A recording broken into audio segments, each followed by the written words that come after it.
en el, no sé si me pueden decir si lo recibieron o no lo recibieron el día de ayer. No, perfecto. Entonces vamos a ver como si no lo habíamos visto nunca. El tema aquí, muy importante, repito, es contar con su participación. Sus preguntas y aportaciones van a ser de esto mucho más interesante porque vamos a poder integrar el comentario de cada uno a el grupo que estamos aquí reunidos, que ahorita ya somos 25, entonces creo que es un número importante de participantes. Cualquier pregunta, interrupción, etcétera, por favor háganmelo saber hasta que lleguemos a un acuerdo de lo que estamos diciendo entre todos. Entonces vamos a empezar con el tema de las nulidades para diputadas y diputados. Aquí presento, no creo que sea importante ni necesario leer las presentaciones que están aquí escritas, creo yo que en claridad es el concepto de nulidad electoral, que se entiende como una sanción legal por la falta de a los requisitos y elementos mínimos que deben cumplirse en materia de comicios, es decir, en materia electoral. Esas limitaciones o causas de nulidad y las iremos viendo detenidamente para llegar a un acuerdo entre todos de a qué se refieren esas cosas. Cualquier duda, les repito, los son para tratar de resolverla. Vamos a empezar a hablar de lo que significa la nulidad o invalidez de una elección. Este puede ser, por supuesto, en razón del voto nulo de una persona. Si alguno de ustedes, me voy a incluir en el grupo, si alguno de nosotros pretende que su participación sea nula en la elección, pues tiene a su cargo la posibilidad de anular su boleta, de destruirla, etcétera, para que no sea contada. Me explico, lo cual es absurdo, pero puede significar la intención de alguien que dijera, yo quiero que esto quede cancelado, entonces podría anular su boleta de una manera que no quede ninguna duda que está anulando su voto, y eso no causará ningún efecto en realidad, porque no se cuentan los votos nulos. Simplemente es un voto cancelado y es como si hubiera es como un voto inexistente, ¿me explico? En la boleta, en el acta de escrutinio y cómputo, que es el documento fundamental para regir la elección, no contará ningún espacio que diga ciudadanos que cancelaron su voto. Esta es una cuenta que no se hace, ¿me explico? Entonces no tendría ningún sentido hacerlo, pero es posible hacerlo, por supuesto. Esto puede surgir directamente por el elector en el momento de la elección, como estoy refiriendo ahorita, cancelando su boleta, etcétera. Es la posibilidad primera de anular un voto. O bien cuando la mesa directiva de la casilla correspondiente lleve a cabo el conteo y cómputo, el escrutinio y cómputo de la elección, podrá considerar que el voto expresado es nulo o válido, depende si se han reunido los elementos que la ley establece o no se han reunido. ¿Me explico? Entonces, la mesa directiva podrá decidir este voto es nulo o es válido. Recuerden que el INE, yo voy a decir el instituto siempre o el INE, este instituto tendrá la misión de formar a los participantes o integrantes de la mesa directiva para saber cuándo anular un voto y cuándo considerarlo válido y de qué manera. Esto se llevará a cabo, repito, por el instituto directamente. O bien en el recuento de votos que se realicen por el Consejo Digital correspondiente, en su caso, donde también podrían anularse ciertos votos que se hayan considerado válidos en virtud de no contar con los elementos que la ley establece que deben de contar. O en el recuento que sea ordenado por el Tribunal Electoral en su caso, y en este recuento pues existan votos que deban anularse. Esto es muy importante, ya que les hago un paréntesis, que yo considero que es muy importante que el instituto lleve a cabo, sí o sí, antes de cada elección, una especie de clase formativa a los votantes de cómo ejercer su voto. Lo que es increíble, los casos que nos encontramos en la parte de acá, que es el Tribunal Electoral, a la hora de recontar los votos, y vemos que los ciudadanos votan equivocadamente, no por su culpa, si no tienen la formación o la información correcta de cómo debe realizarse el voto. Y entonces un ciudadano que pretende votar por el partido de su color favorito, acaban de anular su voto porque no vota adecuadamente. Es decir, porque, por ejemplo,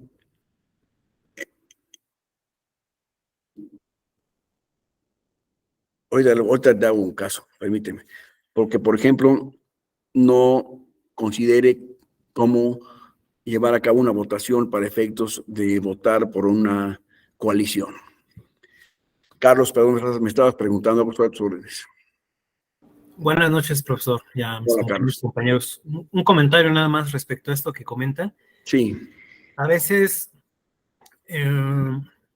puede ser que sí sea como que no se logra transmitir del todo la información hacia los integrantes de la mesa directiva de casilla por parte de los capacitadores.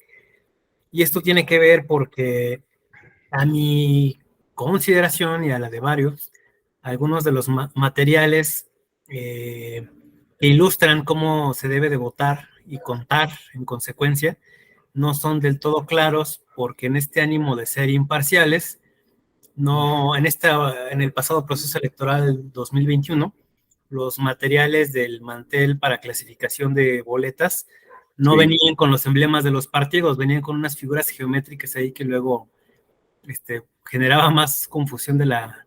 Que aclarar. Ajá.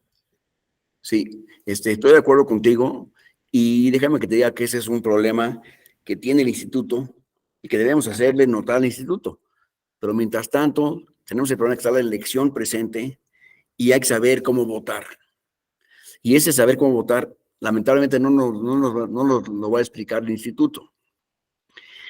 Tendríamos que leer nosotros la ley o saber lo que dice la ley para poder decidir si una forma de votar es adecuada o resulta ser contraria al voto y puede anular la boleta, ¿me explico? Esto es muy delicado. Saber cómo hay que votar es fundamental en las elecciones. Y creo yo que el Instituto Electoral debería llevar a cabo una especie de formación, yo lo llamo catecismo electoral, que es explicar A, B, C, todas las posibilidades de cómo sí votar y cómo no votar. No me refiero a votar en favor de ningún partido en particular, sino cómo ejercer un voto que resulte válido. ¿Me explico? Y que resuelva todos los puntos que deriven de la boleta, que es en primer lugar votar por el candidato o por el partido correspondiente. Y es muy importante saber por qué partido estamos votando, porque ese voto se va a contar para efectos del partido, para efectos de mantenimiento de su registro, por ejemplo.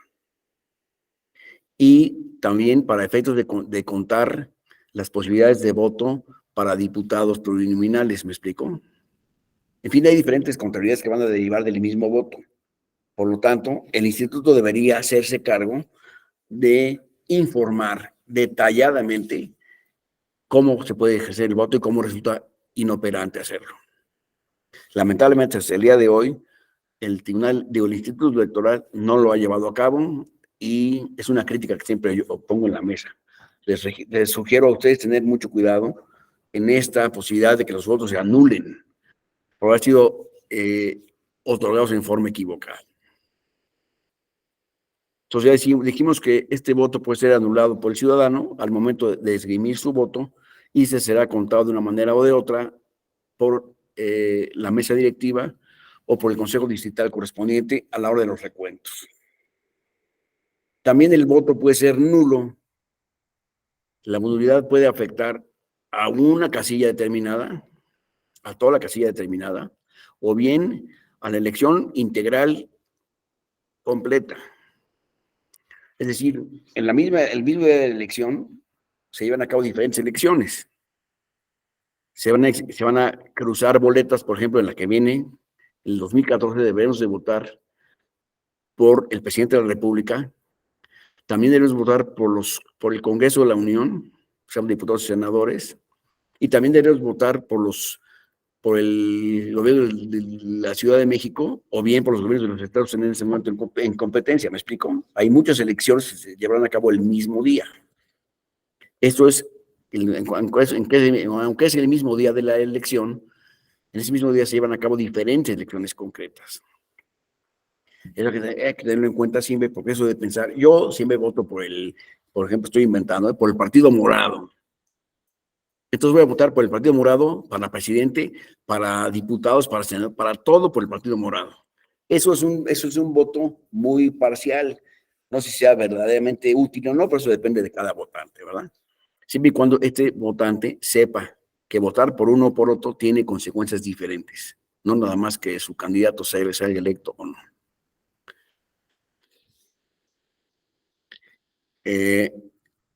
Esta votación puede ser toda la elección, una elección, por ejemplo, la elección de diputados se lleva a cabo, puede ser anulada completa, integralmente, o bien la votación de diputados de una casilla determinada, ¿me explico?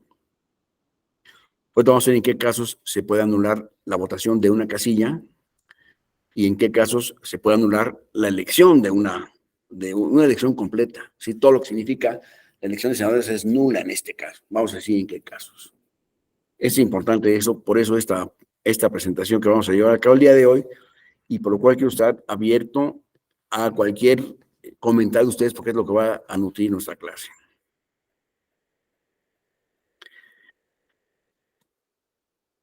Bueno, estos son los principios que rigen el sistema de las nulidades electorales. Primer principio, que esos son seguramente entendidos básicamente o muy particularmente por los abogados, pero ese sentido común, entender cada caso de estos, y por favor interrúmpanme si no es así, y háganme las preguntas que ustedes crean convenientes. Solo por causas previstas por la ley se pueden llevar a cabo las nulidades. Es decir, para que haya la sanción de una nulidad debe estar prevista previamente, por supuesto, en la ley o la Constitución de la República. Antes, en el pasado, resultaba que no estaba esto claro, no se había legislado esta materia, y llegó a haber en el Tribunal Electoral nulidades indeterminadas, es decir, por criterios jurisdiccionales se llevaba a cabo un criterio de nulidad. Eso ya no es permisible. Para que se lleve a cabo la nulidad tiene que estar prevista la causal expresamente en una ley o en la Constitución. No se puede inventar judicialmente causas de nulidad. ¿Me explico? Eso no es posible.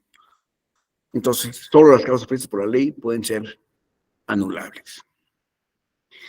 Dije siempre el principio de conservar los actos válidamente celebrados. Un acto que está celebrado válidamente no es anulable de acuerdo con el derecho mexicano.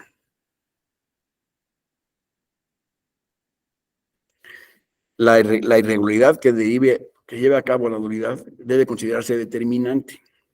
Este determinante que está aquí puesto con negrillas es muy importante. Esta palabra la vamos a decir el día de hoy como unas 60 veces, más que ustedes quieran opinar. Pero es un concepto que tenemos que tener grabado en nuestra memoria porque es fundamental. Fundamental para la elección que las causas, que además de graves y generalizadas, sean determinantes. Vamos a ver qué causas son determinantes y cuáles no lo son. En cualquier caso, la causa que queramos argumentar como causa de nulidad deberá ser determinante. ¿Qué quiere decir determinante? En este caso, pues que determine si un voto es en favor de un partido o de otro.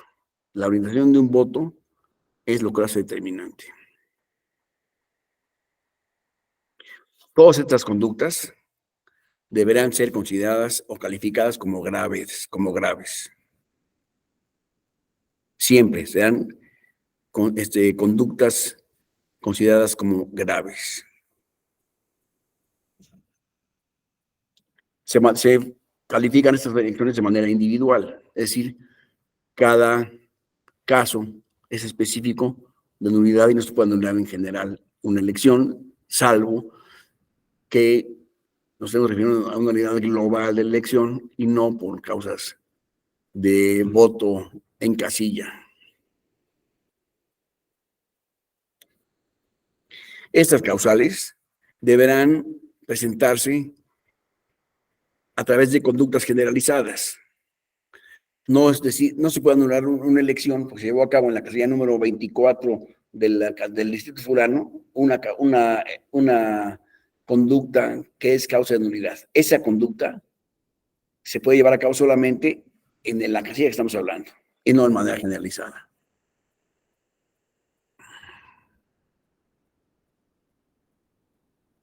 Después hay un principio famoso desde el derecho romano, que es el de que nadie puede aprovecharse de su propio dolo.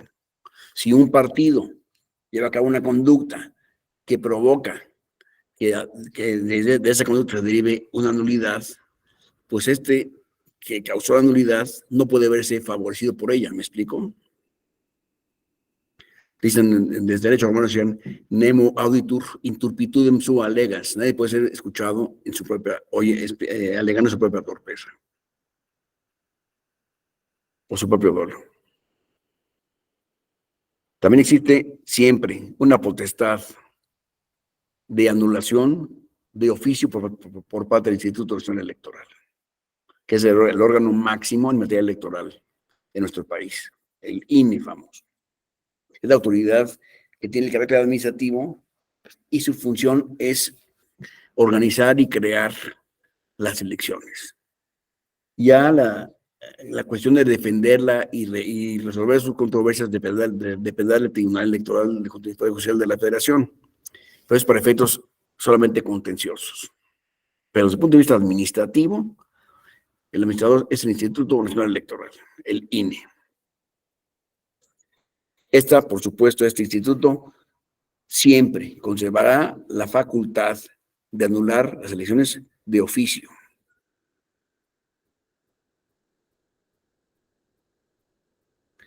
También hay el principio de respeto de todos los ciudadanos a los principios legales y constitucionales que atienden la materia electoral.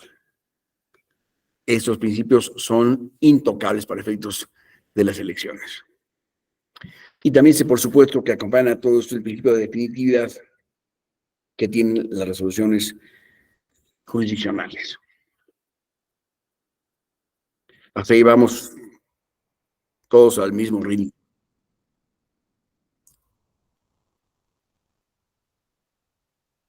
Fabiola. Hola, maestro. Buenas noches a todas y a todos. Solo para, bueno, me dio como una duda en el principio en el que dice la potestad anulatoria de oficio y comenta que esta potestad anulatoria la tiene el INE. Así es. ¿Alguna ocasión ha anulado el INE de oficio alguna elección? Y si no lo ha hecho, ¿cómo podría hacerse pues esta potestad? A la fecha no ha existido ningún caso de anulación de oficio, pero vamos a suponer, estos son puras suposiciones, que conste.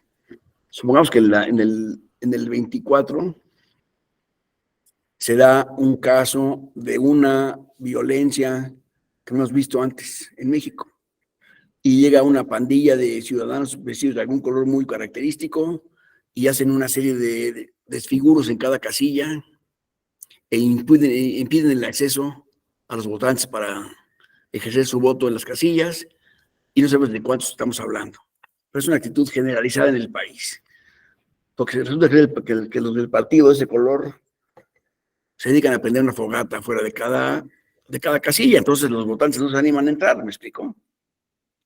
¿Sí me estoy explicando cuál es el supuesto? Esto que crea un descontrol entre todos los votantes sería una causal para que el instituto dijera, no sé cuántos estén conformes o no, pero esta elección es nula. Y ejerzo mi facultad de nulidad de la elección porque se presentó un caso no esperado de violencia en el país que impidió que los ciudadanos salieran en paz a ejercer su voto. Entonces, ustedes tengan la experiencia, pero ya en las últimas elecciones en este país, todos salimos a votar tranquilos. Hacemos cola ahí, saludos a los vecinos, al hacer la fila para votar, no tenemos ningún problema. Antes, en México no pasaba esto. Antes había una serie de problemas en la casilla que impedían que los votantes votaran libremente, etcétera. Eso ya no pasa. Si volviera a pasar, el instituto podría anular la elección. Es decir, esta nulidad de esta elección presidencial no se puede contar, porque no fue otorgada de forma libre y pacífica por los electores. ¿Me explico? Entonces, mejor se cancela la elección. Eso lo puede hacer el instituto. ¿Me explico? De acuerdo. Es como lo que pasa, por ejemplo, cuando impiden que se inicie la instalación de casilla y en ese momento, pues, o sea, en las juntas distritales y en las juntas locales se dice, oigan, esta no se va a instalar porque hay impedimento, pero si eso sucediera, por ejemplo, a una magnitud, pues, no sé, de las 170,000 casillas. Representativa, digamos. Ajá, algo representativo, ahí podría ejercerse. Ahorita vamos a ver esos casos, pero efectivamente, en esos casos sí, pues se podría ejercer una nulidad de oficio por la autoridad electoral. De acuerdo. ¿Me explico? Muchas gracias. Es un caso muy especial que estás tratando, que me parece muy interesante y no hemos visto hasta este día un caso reciente, pero existe la posibilidad, claro. Y te estás pensando tú y yo también en posibilidades que podrían surgir en esta elección próxima, que va a ser sin duda la más discutible y discutida en el país. Eso va a pasar sin duda. Pero vamos a ver cómo nos toca. De acuerdo, muchas gracias. Al contrario, tus órdenes. Ya vimos con esos principios que rigen el sistema electoral mexicano. En el caso de la nulidad de la elección, los criterios para decretarla pueden significar la nulidad desde el punto de vista cualitativo o cuantitativo. Estas dos posibilidades normalmente se reúnen en la misma, pero siempre puede estudiarse desde el punto de vista cuantitativo de los votos o desde el punto de vista cualitativo del proceso electoral. Aquí les pongo un ejemplo de los dos, de cada uno de los dos, para que tengamos claro cuáles son las posibilidades desde el punto de vista cualitativo y cuantitativo. Que aunque son palabras distintas, ustedes deben ver que al final de cuentas, si se lleva a cabo una nulidad, siempre va a abordar ambos principios. Pero hace falta demostrar que se lleva a cabo un principio de nulidad desde el punto de vista cualitativo, y si eso es suficiente, la nulidad el tribunal debe anular la elección. Y el aspecto cuantitativo deberá derivarse de lo mismo. Pero con probar una o la otra, estamos en presencia de una nulidad. ¿Me explico?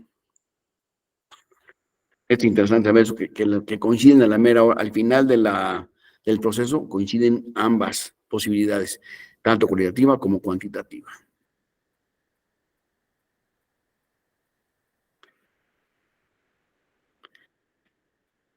Si hace falta que me regrese, me dicen y me regreso, Vamos a ver ahora cuál es el marco normativo del sistema de nulidades. ¿Cómo se rige en nuestro derecho el sistema de nulidades electorales?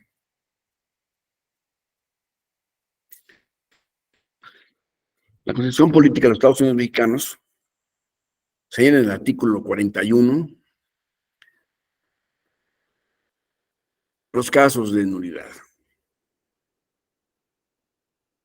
Y se refiere a que son en aquellas violaciones graves, dolosas y determinantes, las tres, graves, dolosas y determinantes, en los siguientes casos, cuando va a proceder una nulidad. Primera posibilidad es cuando se exceda por un 5% los gastos de campaña que establece el Instituto Nacional Electoral, emite un monto máximo de dinero que puede ser gastado por los partidos políticos o por los candidatos en el proceso electoral. Ustedes saben esto, ¿verdad? Entonces, digamos que el instituto establece que 10 pesos es el máximo a gastar. Si esto se pasa de un 5% de ese dinero que está calculado por el instituto y fijado por el instituto como gasto máximo de campaña. Si se excede esa cantidad por un 5%, entonces es causa de nulidad. El exceso de gastos de campaña. Ya que el instituto calculó que iban a ser, digamos, 50,000 pesos, y de ahí el 5% adicional es una causa de nulidad. Este es un tema que me inquieta mucho en lo personal. Se los quiero compartir, a ver si alguno está de acuerdo conmigo. Estamos viendo que la cantidad que se puede gastar es la que establece el Instituto Nacional Electoral. Si el instituto establece que son 50,000 pesos, gastar 50,000.10 pesos sería exceder la cantidad, ¿están de acuerdo? No el 5%. Con 10 pesos más estamos excediendo la cantidad que fijó el instituto. O sea, ahí debería ponerse una rajatabla. Cada peso de más que se gaste de lo que establece el Instituto Nacional Electoral debería ser una cantidad inaceptable y no esperar al 5%. Porque si se pasó por el 4.96%, ese ya no es considerable, pues ya no es considerable. Es como que le están dando el 5% de pilón a todos los concursantes para que puedan exceder su gasto hasta en un 5%. De otra manera, no se justifica hasta el 5%. ¿Eso qué quiere decir? No sé, ¿están de acuerdo conmigo o no? ¿Es natural que se ponga un porcentaje en exceso sin ninguna sanción? Yo creo que no. Pero aquí sí doy a su opinión, ¿eh? Segunda posibilidad es que se compren o adquieran, aquí las palabras son muy puntuales, ¿eh? Se compren o adquieran cobertura informativa o tiempos de radio y televisión fuera de los puestos previstos por la ley. Ya en México ya no se puede comprar la publicidad como se compra hoy para una pasta de dientes, no puedo comprar lo que yo tenga de tiempo, lo que pueda pagar. Para efectos de campañas políticas, los tiempos de radio y televisión están en propiedad o en manejo, digamos, del instituto, no de nosotros compradores. Entonces, el instituto va a distribuir los tiempos de radio y televisión entre los candidatos y los partidos. Ni ustedes ni yo podemos ir mañana a comprar a Televisa, por ejemplo, una cobertura para la época electoral de tanto dinero. Nosotros no tenemos ninguna posibilidad de hacerlo. La televisión nos tendría que negar cualquier operación en ese sentido, porque la ley no lo permite. Solamente el instituto podría llegar a comprar esos tiempos. De esa manera se puede controlar de alguna manera que los tiempos sean equitativamente distribuidos en todos los partidos. ¿Me explico? Y que nadie pueda, como en el pasado sucedía, que llegaba el partido de más dinero, cuyo nombre todos sabemos, y compraba todos los tiempos de radio y televisión. De televisión se los pagaba, se los vendía porque pues, era un negocio. Si yo tengo un negocio de distribución de radio y televisión, pues el que me pague más le vendo más tiempos, ¿me explico? Entonces era totalmente injusto e inequitativa la televisión y el radio en esta época. Todos se iban por el que tenía más dinero para Julio César, ahorita voy contigo, para invertir aquí. A ver, Julio César, dime, por favor, todas tus órdenes. Sí, maestro. Buenas noches. Hola, Julio. Obviamente aquí tenemos los supuestos, me regreso en el inciso A, dice que se exceda el gasto de campañas en un 5% del monto total autorizado. Sí. Y también en el siguiente supuesto. La pregunta es, obviamente, ¿cómo saber? Yo sé que se hace el reporte ante el INE, pero ¿cómo tener la certeza efectivamente de que no se rebasó? ¿Por qué? Porque en campaña pues tenemos desde las playeras, las gorras, sí, todo es la publicidad, pero ¿cómo saber? Obviamente que sí se está respetando lógicamente el tope, ¿no? Y todavía el margen que se da a lo mejor de gasto. ¿Y cuáles serían a lo mejor las pruebas idóneas para acreditarlo? Gracias, Julio. Es un tema muy interesante. Primero, ¿cómo podemos saberlo? Los partidos políticos tienen la obligación de informar permanentemente al instituto cualquier gasto e inversión que llevan a cabo durante la campaña. En una contabilidad que se lleva a cabo en forma directa y en vivo inmediatamente, se tiene que informar lo que se está gastando o lo que se está recibiendo en los partidos políticos. Y esta información va a llegar inmediatamente al Instituto Electoral, quien deberá llevar esas cuentas y ahí puede sancionar, a ver, tu partido color café clarito, te pasaste. Y entonces se sanciona. Y esta cláusula, esta fracción A del artículo que estamos leyendo se refiere a eso. Tú no te puedes pasar, punto. No se ven un 5% de pasaste. ¿Me explico? Entonces, esa contabilidad la va a controlar el Instituto Electoral. Nosotros no podemos tener acceso a esa información día a día. Bueno, sí la podemos tener porque esa información es pública, abierta y permanente todo el tiempo. Ustedes, nuestras computadoras, podemos entrar al instituto a ver cómo van los datos del partido fulano y ahí nos va a salir la contabilidad exacta, ¿eh? Hasta este momento van gastando tanto, tanto, y sería cosa que nosotros tuviéramos el interés y la disciplina para meternos a revisar esas cosas. Porque es información pública y abierta. No se puede negar ninguna información de esa naturaleza. ¿Me expliqué, Julio?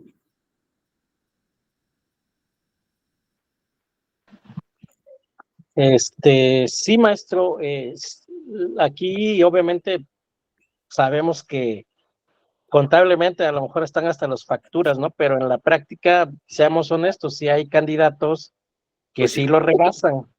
Aquí estamos en el supuesto de cómo acreditar precisamente, aunque ellos tengan esa contabilidad que se le pide por parte del instituto. Y mi pregunta era, ¿no?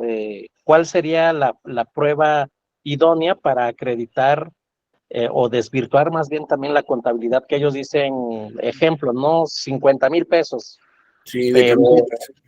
pero el rebase fue por 100,000, ¿no? O 60,000, ejemplo. ¿Cuál Sí. sería la prueba reina? O no la prueba reina, ¿cómo acreditarlo? Bueno, hay elementos de prueba posibles para acreditar esto. Si podemos tener acceso, que va a ser muy difícil, ¿eh? A facturas, pues, eso es un elemento. Acceso a contratos que se hayan celebrado también sería un elemento que no vamos a poder adquirir fácilmente. Entonces, por eso aquí se habla de compra o adquiera. ¿Por qué hago esta diferenciación de compra o adquiera, como dice la ley? Comprar o adquirir. ¿Cuál es la diferencia entre comprar y adquirir? Comprar se deriva de un contrato de compraventa que en el derecho civil sabemos muy bien cómo funciona, la compraventa, y adquirir es por cualquier otro sistema que no sea compraventa, como por ejemplo que la televisora me regale ese tiempo, eso ya es adquirirlo, me explico. Y habrá que probar la compra o la adquisición, que la haya adquirido de alguna otra manera. El que quiera quejarse de eso deberá probar que el partido adquirió cobertura televisiva por tal cantidad. Y eso, a cargo de quién está, pues el que quiera discutirlo judicialmente deberá probar que lo consiguió, que lo tuvo la televisora, ¿me explico? Esa relación, eso surge de un caso que ustedes deben de recordar, del caso de el candidato a gobernador.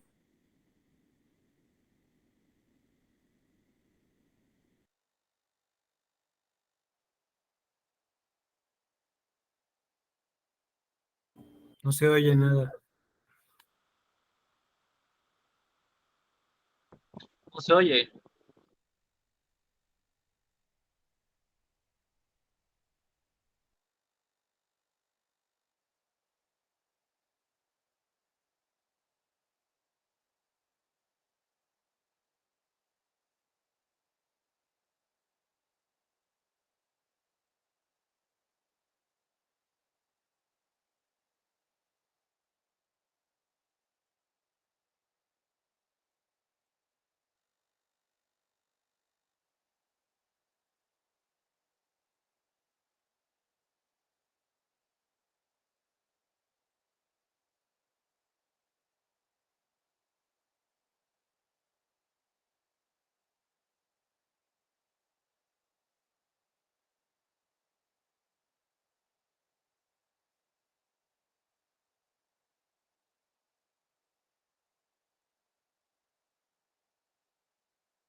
Listo. ¿Quieres continuar?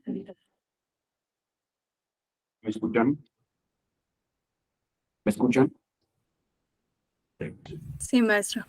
Sí. Algo que vamos a tratar de resolver, ¿eh? Disculpen. Estamos hablando del caso de el candidato a jefe de gobierno de la Ciudad de México. Y este señor, en un partido de fútbol, en la época de la campaña, se presentó se presentó al estadio un reportero de Televisa. Y como pasa en muchas ocasiones, se iba paseando entre los pasillos con un micrófono y nos encontramos al exboxeador frontal, los entrevistaban para alguna cosa y así, iba paseando el entrevistador y de repente dijo, ¿qué creen? Me estoy encontrando aquí al candidato. A ver, señor candidato, ¿cómo le va? ¿Cómo ha estado?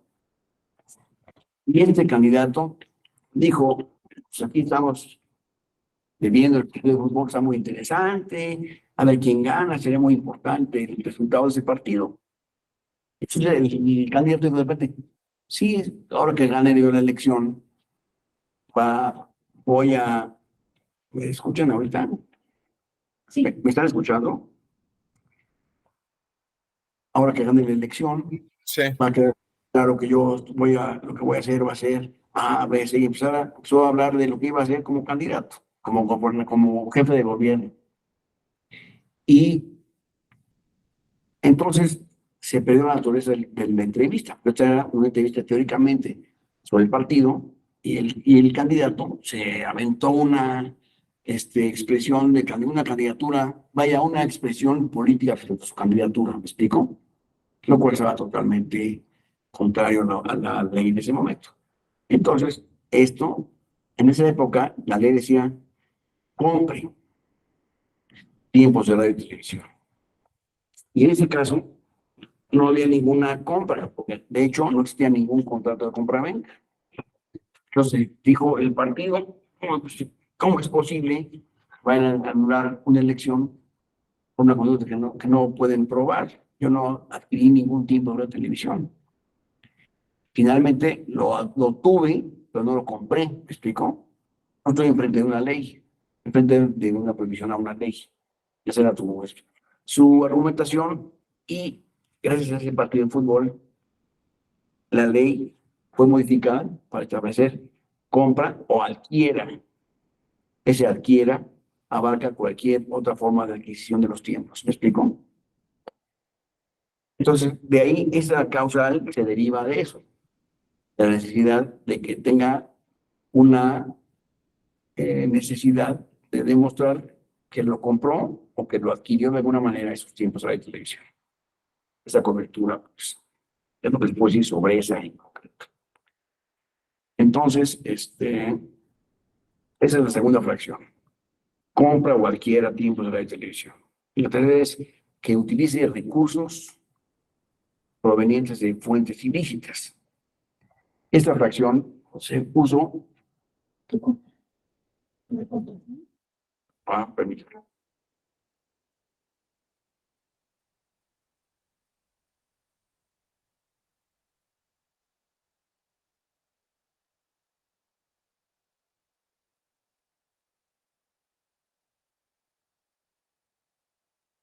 Ahí está. ¿Quieres seguir con la clase? Ok, perfecto.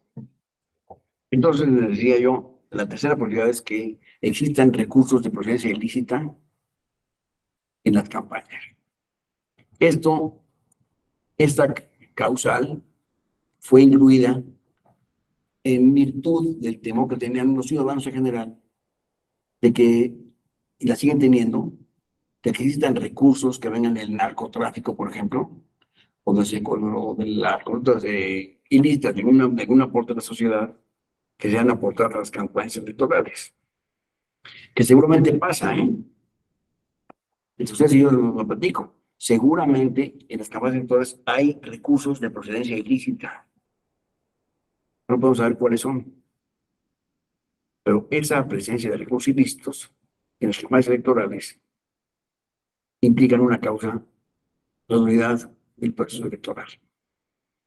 Esas tres causales que acabamos de mencionar ahorita están en la Constitución como las nuevas, se llaman las nuevas causales de nulidad, que están perfectamente reglamentadas en el texto constitucional. Ahorita, bueno, ya no déjenme que me regresen. Vaya, seguimos.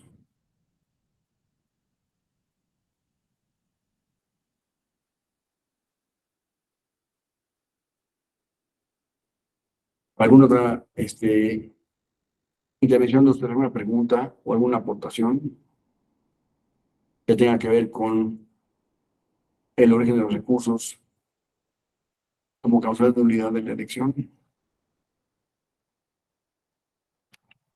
Fíjense que este caso se presenta siempre en nuestro sistema judicial electoral.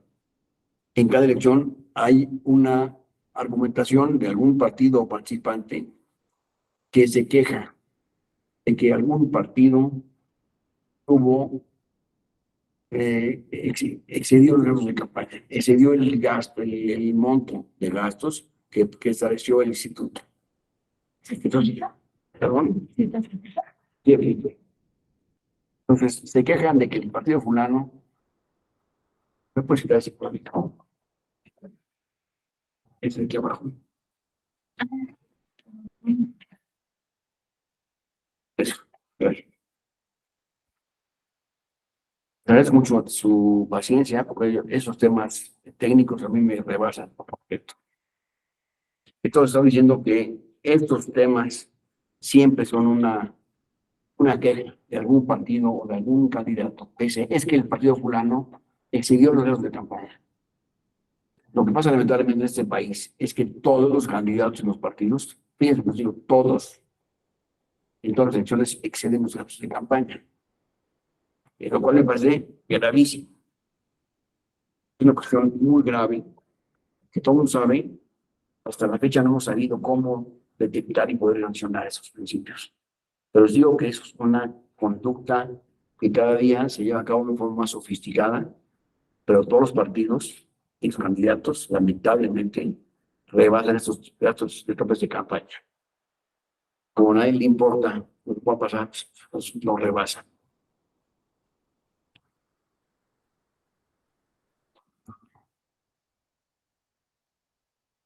Fabiola.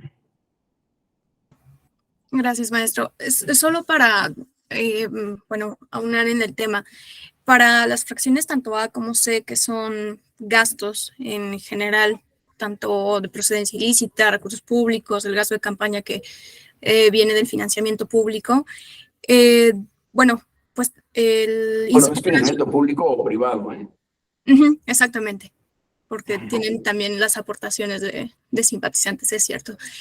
Para estos casos, bueno, el dictamen consolidado que dicta el INE, Sí. que viene directamente de los gastos que se reportan en el sistema integral de fiscalización, más aparte, bueno, las denuncias que se hacen por parte de los partidos sobre que se colocaron bardas o pintas y demás. Pintas. Todo esto, bueno, se cruza para efectos de crear el dictamen consolidado, en el que pues se va a ver reflejado si algún partido político obtuvo recursos de procedencia ilícita o si rebasó el tope de gastos. Al final, pues también puede ser impugnado por los partidos este mismo dictamen y en algunas ocasiones pues se ha reducido o se ha retirado la sanción en efecto de que no se demuestra que se haya rebasado el tope o que se haya tenido recursos, porque bueno, pues al final los partidos tienen también que presentar sus pruebas cuando impugnan ese dictamen, ¿no? Si el INE dice rebasaste por este gasto en este rubro, pues obviamente los partidos tienen la oportunidad de defenderse y de decir no, y aquí están todas las facturas al respecto, ¿no? Entonces al final, pues eso puede ser una prueba para desvirtuar el mismo dictamen, ¿no? Porque, pues sí, ha pasado que los dictámenes y las sanciones fincadas a partir de esos dictámenes, pues son, pueden ser reversibles, ¿no? Así es. Así es, efectivamente, pueden pueden proceder o no proceder, depende de cuáles sean las defensas de cada uno de los partidos. Pero la realidad es que todos se quejan de lo mismo. Todos los partidos se quejan de que el contrario rebasó los tiempos, los gastos de campaña. Todos se quejan de lo mismo. Esa es la verdad. Entonces, pues, ¿quién tendrá la razón? Pues vamos a ver, pero de que se quejan todos, todos se quejan.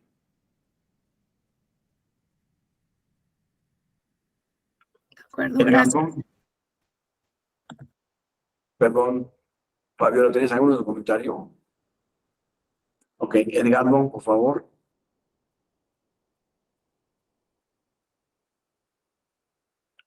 Edgardo Serralde.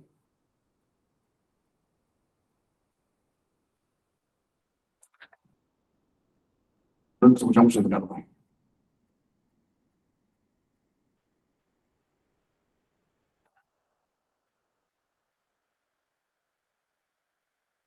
Bueno, si me escuchas, Edgardo, por favor, exprésate.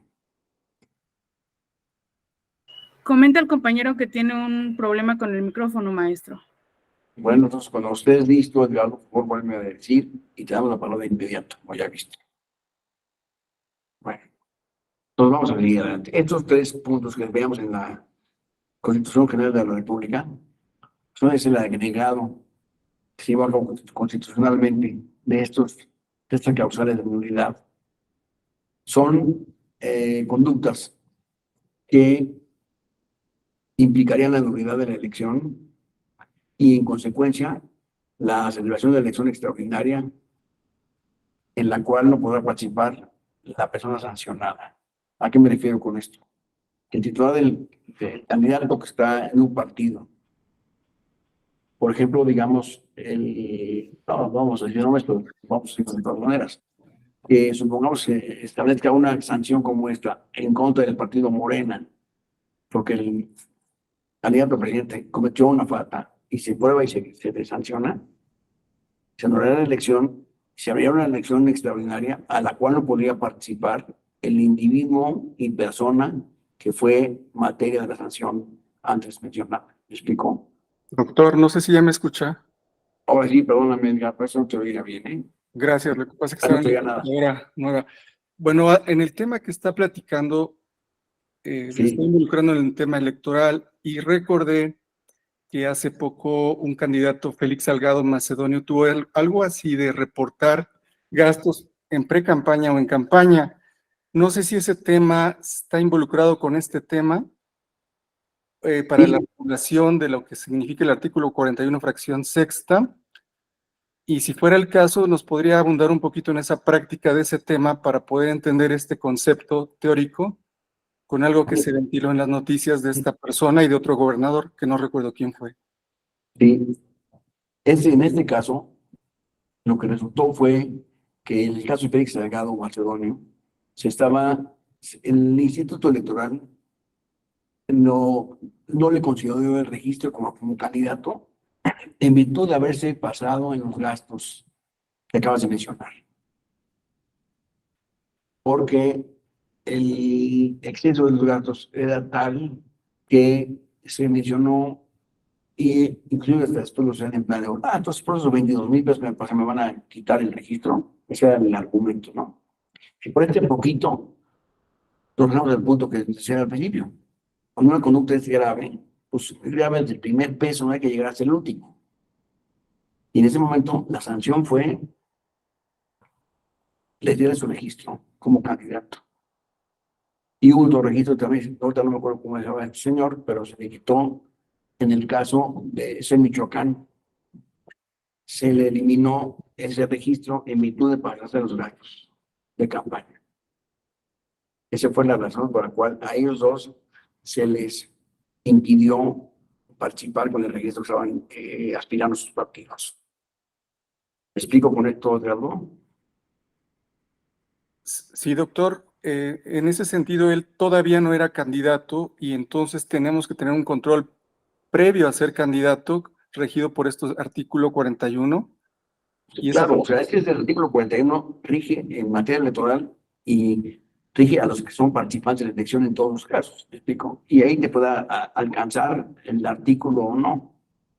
Pero la conducta que puedes llevar a cabo es violatoria y entonces está sujeto a una aplicación de la ley como la que estamos discutiendo en este momento. Entonces, si estás participando como candidato a una elección o aspirante a candidato a una elección, ya estás sujeto a la ley electoral, por supuesto. Y aplicaría para el candidato independiente, como fue el caso de Bronco cuando participó y ganó. Exactamente. Aplica para cualquier persona que esté en este país y que tenga que ver con el proceso electoral. Ciudadanos, candidatos, precandidatos, cualquiera. ¿Me explico? Muy bien, doctor, gracias. Gracias a ti. Me agrada mucho tu intervención, que es muy útil para estos casos. Ángel Tocayo. Maestro, buenas noches. Respecto al inciso B de la adquisición de la cobertura informativa o tiempos en radio y televisión, ahí me genera duda en cuanto a cómo comprobar la determinancia de que esa situación pues fue ahora sí que determinante para el resultado de la votación. Mira, voy a poner un ejemplo. Supongamos que estamos hablando de una elección en la cual se fijó como límite de gastos de campaña 50,000 pesos. Y un partido del color que tú quieras gastó 53,000 pesos. Ese exceso pues, está yendo más allá de lo que la ley establece que puedes gastar. En este caso, la ley establece que te dice de más de un 5%. Entonces, si no llega al 5%, no te van a anular por esa cuestión, sin que eso signifique que esté bien hecho. ¿Me explico? Sí, es llevando a cabo una conducta que es sancionable por la autoridad, porque estás fuera de la ley. Pero para efectos de las comunidades electorales no se considera ese porcentaje como importante para llevar a cabo todo un proceso de nulidad. La elección simplemente es un antecedente que actuaste indebidamente. En ese caso, que se podrá después, en el futuro, probablemente revertir en tu contra. Lo estoy explicando. Lo cual no significa que el día de hoy esté bien, ¿eh? Porque estás actuando fuera de lo que la ley establece como marco. ¿Sí me explico, Cayo? Sí. Me genera más duda en cuanto a algo no tangible, como es en este caso de la adquisición, como el caso que mencionaba del candidato a jefe de gobierno, Sí. respecto a en el momento que sucedió ahora sí que circunstancial para la televisión. Ahí, ¿cómo podría uno probar que fue determinante para el resultado de la votación? Es que lo que se hace es cuantificar el número de votos que fue afectado por la falta. Y si estamos hablando de 1,000,000 de votos y la falta fue tan importante, estamos hablando de que pudo impactar en 10,000 votantes de 50,000, pues a lo mejor esos 10,000 votantes sí llevan a cabo el cambio de la elección en favor de uno en vez del otro. Eso es lo que significa la determinante en este caso. O sea, es determinante cuando se modifica la historia de la elección en virtud de ese supuesto. Que se altera. Si en una elección estamos hablando de 10,000 votos y están discutiendo 2,000 que fueron otorgados indebidamente, en cualquier caso, esos 2,000 votos no serán determinantes para la elección porque no cambian el resultado. Pero estamos hablando de 8,000 votos de los 10, pues ya estamos en duda, ¿me explico? Y entonces ya se lleva a cabo la nulidad en virtud de esa fracción. La determinancia es un tema delicadísimo. Es como el bisturí en los quirófanos. Es fundamental la determinancia. Porque esto va a determinar, pues la determinancia determina, esto va a significar que la nulidad se lleva a cabo o no se lleva a cabo, dependiendo de cuál sea los números en que se impacten con este punto. ¿Estamos de acuerdo? Sí, gracias. Pero de cualquier cosa, por favor.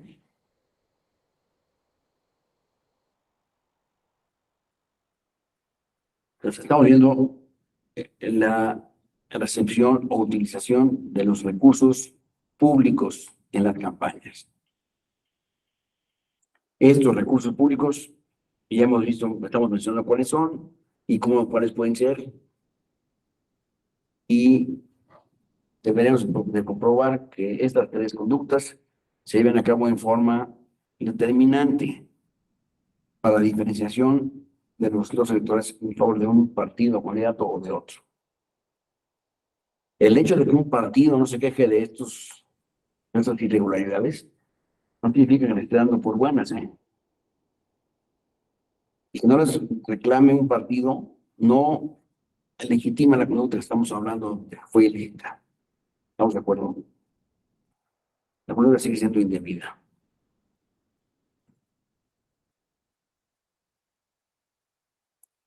Aquí vamos a empezar a hablar de las causas de nulidad que se establece en la Constitución. En el artículo 4, fracción 2 de la Constitución se establece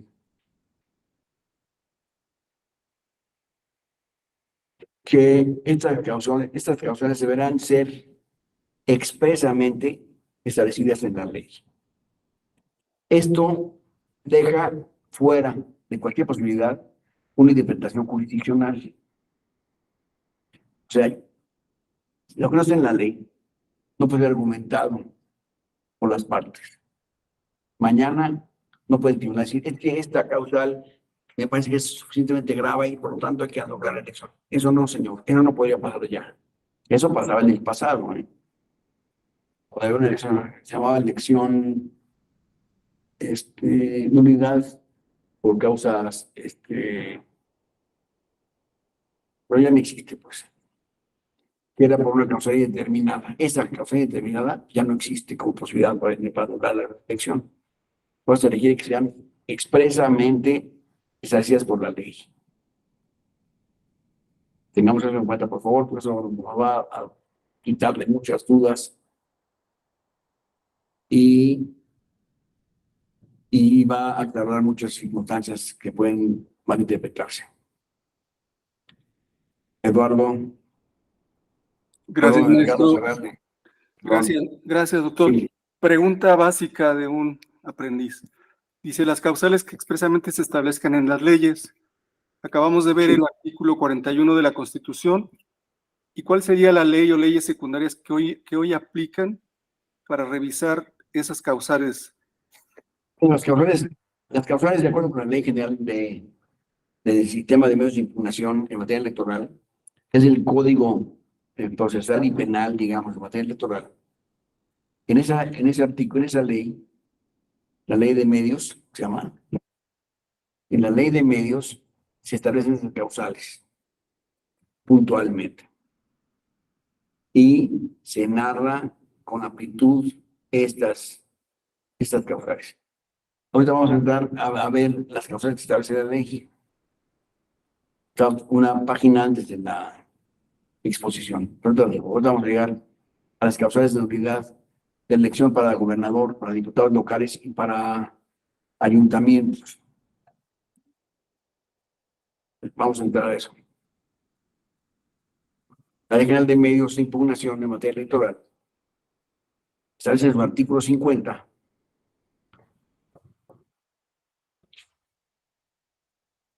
los medios que estamos hablando ahorita. En estas gráficas, cuando digo COFIPE, pongo una estrellita junto, quiere decir que eso dice la redacción actual, pero entonces en virtud de que las leyes ya estaban escritas y entonces una modificación y el impresor de la ley no llevó a cabo la modificación de las impresiones. ¿Me explico? Pero cuando dice, en casos como este, que dice COFIPE, ese que estamos hablando de la LEGIPE. Y COFIPE ya no existe, como ustedes saben. Entonces, la que no está en su lugar es la LEGIPE, entonces eso se refiere. Y cuando hablamos de la Ciudad de México, dice Distrito Federal y el Distrito para hacer una llamada de que está hablando de la Ciudad de México. Esos son defectos que tienen en la ley que no me corresponde a mí cambiarlos, los marco porque así dicen literalmente. ¿Me expliqué?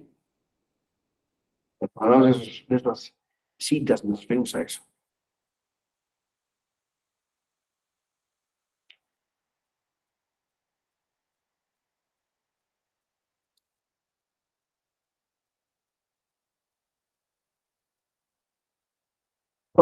Son actos impugnables. Un juicio de inconformidad, por supuesto. De acuerdo con la LEGIPE, los siguientes. En relación con los imputados de mayoría relativa. Aquí las siguientes tres fracciones que nos estamos refiriendo. Ahí me ayuda con la lectura, por favor.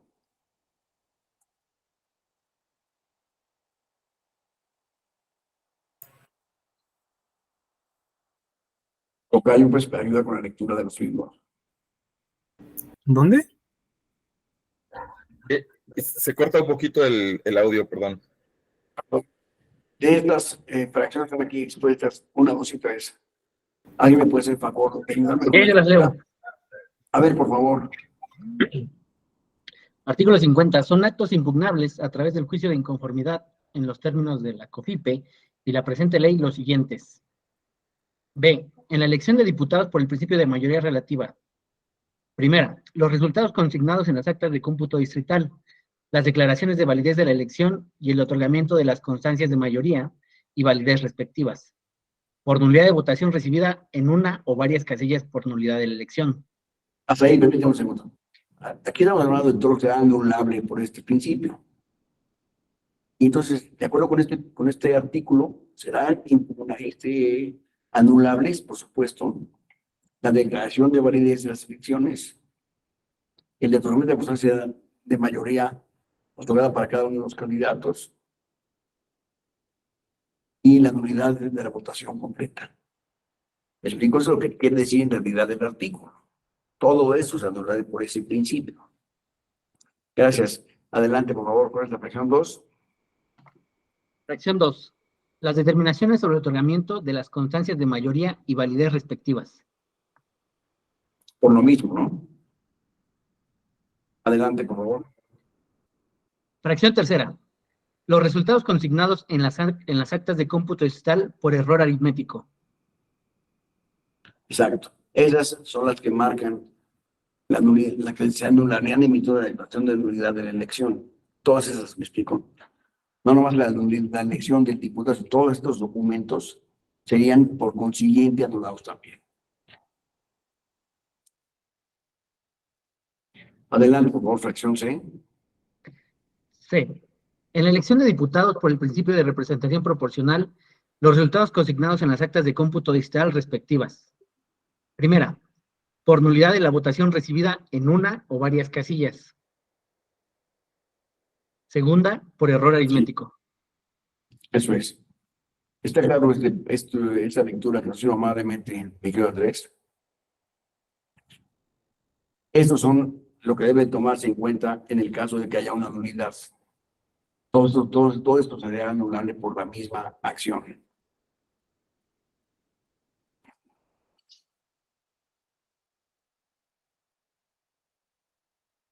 ¿Por qué efectos causaría la sentencia de nulidad? Por favor, ¿sí? Ok. Artículo 56. Las sentencias que resuelvan el fondo de los juicios de inconformidad podrán tener los efectos siguientes. C. Declarar la nulidad de la votación emitida en una o varias casillas cuando se den los supuestos previstos en el título sexto de este libro y modificar, en consecuencia, las actas del cómputo distrital y de entidad federativa de las elecciones de diputados y senadores según corresponda. D. Revocar la constancia expedida en favor de una fórmula o candidato a diputado o senador, otorgarla al candidato o fórmula de candidatos que resulte ganadora como resultado de la anulación de votación emitida en una o varias casillas, en uno o en su caso de varios distritos, y modificar en consecuencia las actas de cómputo distrital y de entidad federativa respectivas según la elección que corresponda. Y E. Declarar la nulidad de la elección de diputados o senadores, en consecuencia revocar la constancia expedida cuando se den supuestos previstos en el título sexto de este libro. Exactamente. O sea, estamos refiriéndonos a lo mismo. que se anula en cada caso. Como ustedes ven, la nulidad llega a muchos extremos. Se anula todo lo que deriva de la sentencia de nulidad. Todos estos documentos que quedan nulos por la declaración de nulidad de la autoridad en su caso, tienen los efectos extensivos hasta estos niveles. Entonces, ningún documento derivado de elección puede surtir efectos si la nulidad está declarada nula. ¿Me explico? Si la elección es declarada nula, pues ninguno de esos documentos podría surtir efectos. Una constancia de mayoría expedida, pues qué bueno que hayan expedido, pues la nulidad es, si la elección es nula, pues también el acta o la constancia de mayoría es nula también. ¿Me explico? Porque digan de la elección. ¿Sí me estoy explicando? Si no, por favor, díganme. De repente me hago bolas yo solo, pues espero que haya quedado bastante claro. Edgardo. Gracias, maestro. En el inciso E, declarar la nulidad de la elección de senadores y en su caso la constancia, eso significa que había una elección extraordinaria y relacionarlo con el caso de Tamaulipas, que la muerte de un senador y se hizo algo últimamente y no sé si está en disputa, si nos pudiera comentar. Mira, en este momento no estoy enterado del caso que estás mencionando, entonces no puedo explicar nada porque no lo conozco en este momento. Pero si me dieras un rato te lo puedo decir, pero no tenemos un rato, tomarlo, ¿verdad? Pero que voy a decir a mi buen amigo y compadre Darío Morán, que atiende ese asunto para que te lo explique al mayor detalle en las sesiones de mañana y pasado que según tengo entendido, va a impartir él. Si así es, por favor, le voy a decir que no deje de tocar este punto contigo, ¿sí? Muchas gracias. Te pido una disculpa, pero no, me agarraste mal parado. No es Muchas que gracias, doctor. No, gracias a ti. Perdón, Claro. maestro. Dime. Perdón la interrupción. Solo No. para comentar al respecto de la senaduría que quedó vacante, no fue por una nulidad de elección, sino porque pues, se declaró vacante en virtud de que falleció el senador que está de suplente. Se llevó a cabo el 19 de febrero la elección extraordinaria y de hecho ya tomó posesión del cargo el senador ganador, que fue José Ramón Gómez Leal, de Morena, y ya tomó posesión del cargo de aquí a que termine esta senaduría, porque nada más es por el tiempo que quedaba pendiente. Gracias por tu comentario. ¿Estamos de acuerdo, Edgardo?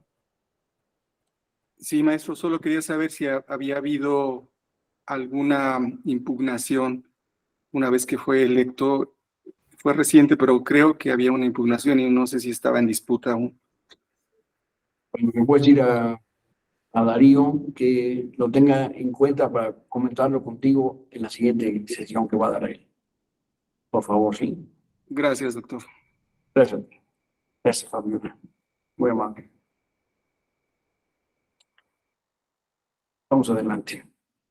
Ya hablamos de la ley de medios de impugnación.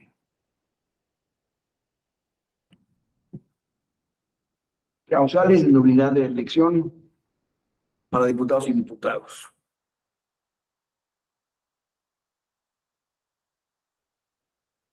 Vamos a hablar de las causas de nulidad de la elección en casilla. Causales de nulidad de las casillas electorales. Estas se establecen en el artículo 75 de la ley y es todo un abecedario de infracciones, como ustedes van a ver ahora, y todas tienen mucha importancia y hay que verlas de una manera muy detallada para ver de qué estamos hablando cuando se presenta una demanda de nulidad por algún partido en contra de otro. Primero, se habla de la nulidad de la casilla cuando las casillas se instalen en un lugar distinto al señalado por el cajero distrital correspondiente. Estas casillas se ubican normalmente en una escuela, como ustedes saben, y en un caso, vamos a suponer que hubo un tema, el que ustedes me quieran decir, y no se puso en el lugar previsto, sino que los mismos miembros de la casilla dijeron, no, vamos a poner mejor aquí, junto a la cantina, que está mucho más cómodo, y yo un traguito. Entonces, cambian de ubicación la casilla sin ninguna justificación y sin conocimiento del Consejo Distrital. Esa casilla es nula. Otra causa es entregar sin causa justificada el paquete de la elección, o sea, el paquete que contiene todos los documentos, fuera de los plazos que la ley establece. En vez de entregarlo el lunes, pues nos da pronto, mejor no tenemos el marcha en la tarde, porque así nos vamos a pasar mucho más tranquilos todos. El marcha en la tarde entregamos el paquete. Estamos fuera de plazo, eso crea la nulidad de esa elección.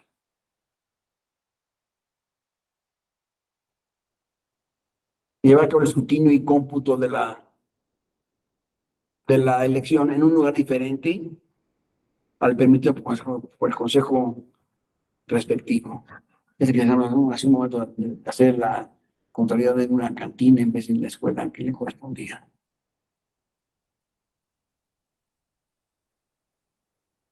Recibir la votación en fecha distinta a la señalada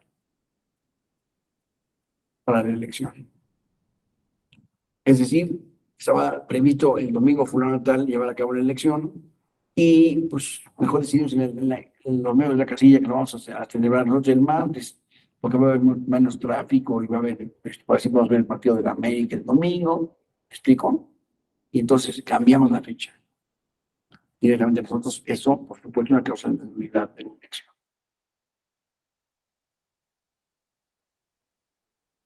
Recibir la votación por personas distintas autorizadas a las facultades por la DGIPE.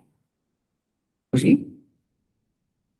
Supongamos que la votación se lleva a cabo en la cantina y van a recibir la votación los meseros de la cantina, que no están facultados para ello, inmediatamente caen en una causa de nulidad. ¿Me explico? Son casos demasiado evidentes. Vamos a ser más patentes, porque muchos ejemplos ponen bastante en el contexto que estamos hablando. Haber mediado dolo o error en la computación de los votos, siempre y cuando ello sea determinante para la votación. Esto es muy importante la determinancia aquí, ¿eh? No nomás el haber llevado la computación de los votos con errores, sino que estos errores sean determinantes para el resultado de la votación. ¿Sí me explicó? Eso es, aquí la determinancia es otra vez un proceso que tenemos que tener en la cabeza grabado o sellado de una manera que sea imborrable. Es fundamental en todos los casos de autoridad hablar de la determinancia de la causal. Seguimos en los supuestos del artículo de nulidad de la casilla que establece la Ley General de Medios, el artículo 75, digamos. Permitir a ciudadanos que voten sin que sea para votar. Claro, eso es una causa que habla del principio del requisito de un ciudadano para poder tener la credencial para votar, para poder ejercer su voto. Si no tiene la credencial para votar, pues no se puede permitir que vote. Y si se les permita, es causa de nulidad. ¿Me explico? Aquí tenemos a las pruebas, por supuesto.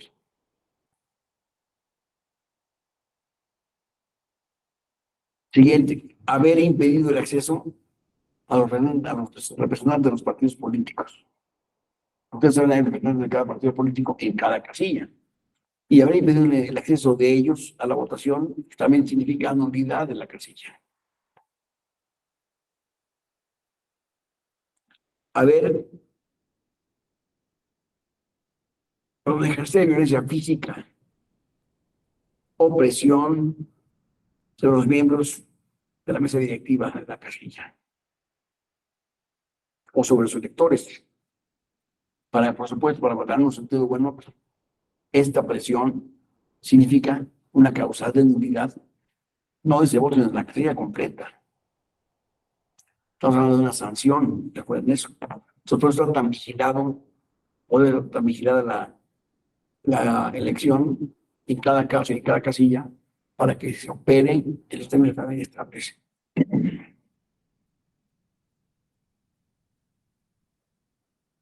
Y después impedir el ejercicio del derecho de voto a los ciudadanos. Pues, que llegan con su credencial para votar y no nos dejan pasar, ¿por qué? Porque vienen con una camiseta de la América y me caigo de la América. Entonces, como es de la América, no te dejo pasar. Eso también significaría una causa de nulidad de la cadena. Son casos extremos que yo estoy poniendo para identificar lo que podría suceder en un caso concreto.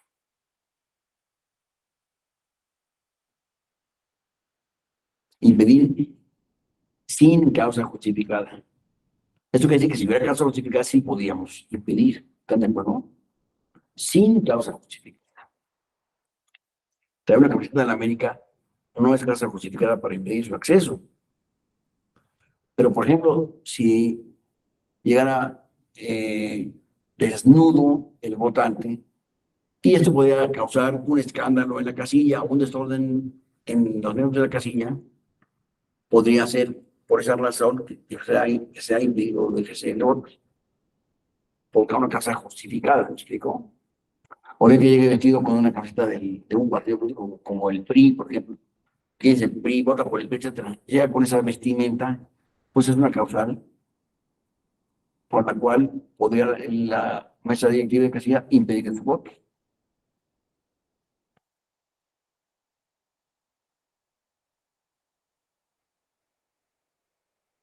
Existen irregularidades graves, permanentes,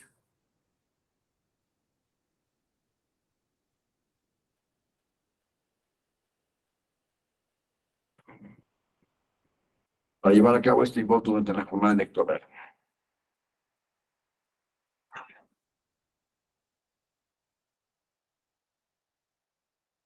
Voy a pasar.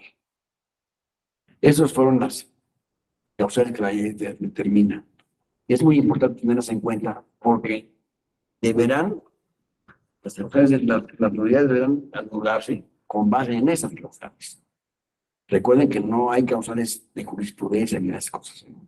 Deberán ser específicamente establecidas por la ley.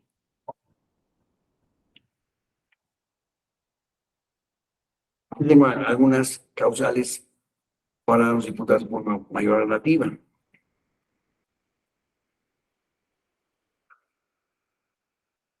Son causas de nulidad. Aquí ven tres párrafos pueden leer ustedes mejor que yo. Para ver que esos casos se refieren siempre a cuestiones determinantes. Son causas interesantes.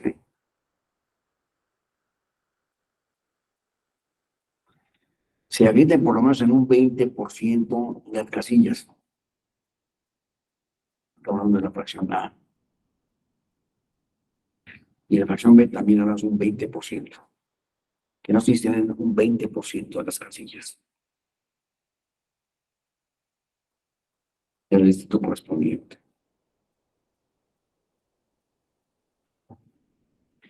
O bien por la inelegibilidad de los candidatos propietarios o suplentes. Esto también es una causa de nulidad de la elección. ¿Estamos claros con esto?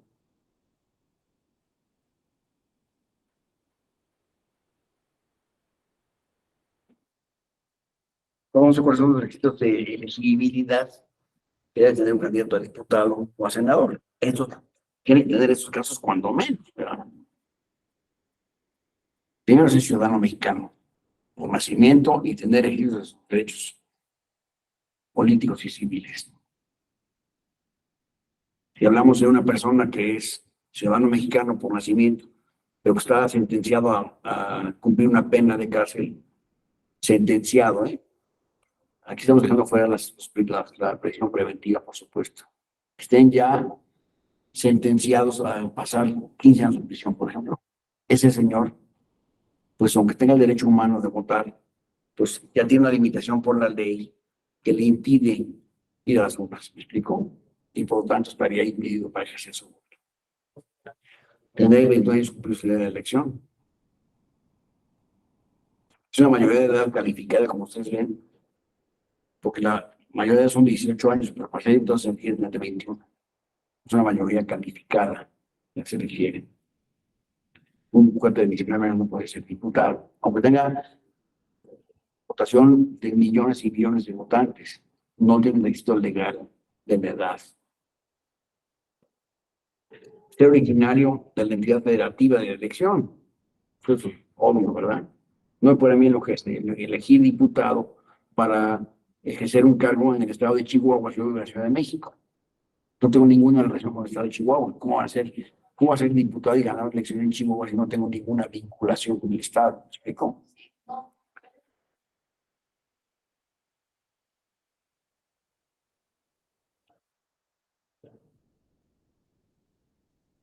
Y aquí voy también las limitaciones para las elecciones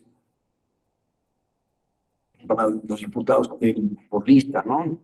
De mayor relativa que están ahí establecidos no por obtener, no tengo la residencia en la entidad federativa correspondiente. No debo estar en servicio activo en el Ejército Federal, sin tener ningún mando de policía, porque eso me limita a la ley, especialmente me hace ser inelegible. Si esto no me pasa, pues no es elegible, pero si tengo algunos elementos en esta fracción, en el artículo, la fracción cuarta del artículo que estamos leyendo, pues tengo un impedimento circunstancial.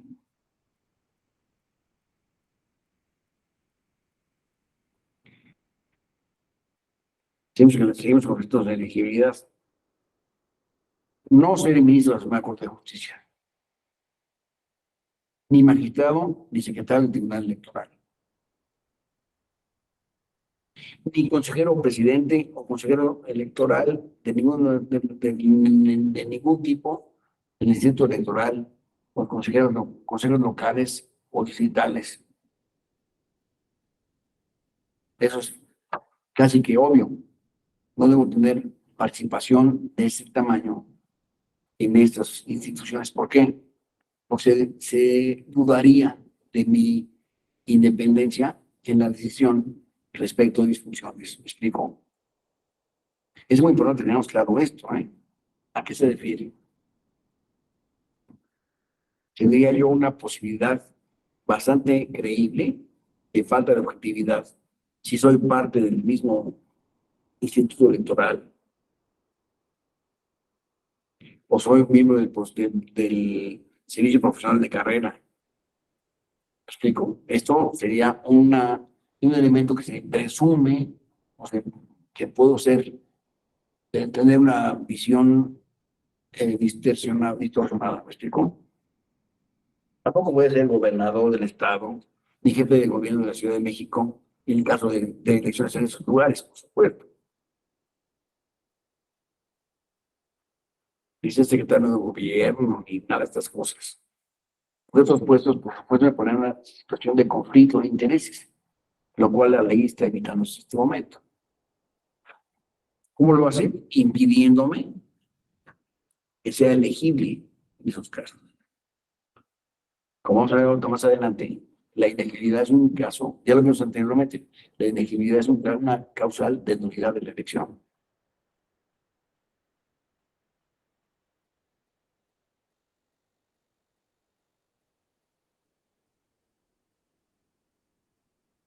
Y esto sale este artículo 59, establece, bueno, además de los ministros de culto religioso, tampoco podrían ser elegibles, contar con la incapacidad que se refiere al artículo 59, como son aquí, dice en rosa, en el cuento rosa, dice quiénes son están impedidos por ese artículo.